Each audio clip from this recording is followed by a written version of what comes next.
छत्तीसगढ़ में नहीं थम रहा धर्मांतरण का खेल।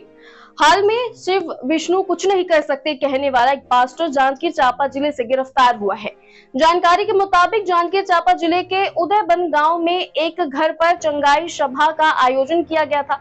आरोप है कि आसपास के लोगों को इलाज और बीमारी ठीक करने के नाम पर सभा में बुलाया गया। हिंदू संगठनों का कहना है कि वहां लोगों को तथाकथित चमत्कारी पानी पिलाकर बीमारियां दूर होने का दावा किया जा रहा था। साथ ही ईसा मसीह और बाइबल से जुड़ी पुस्तकें बांटकर ईसाई धर्म का प्रचार भी किया जा रहा था। विवाद तब बढ़ा जब सभा में हिंदू देवी देवताओं को लेकर कथित आपत्तिजनक टिप्पणियां किया जाने का आरोप लगा। सामने आए वीडियो में पास्टर पर यह कहते हुए आरोप है कि शिव विष्णु और ब्रह्मा कुछ नहीं कर सकते, जबकि ईसा मसीह का दिया पानी सभी बीमारियां ठीक कर सकता है।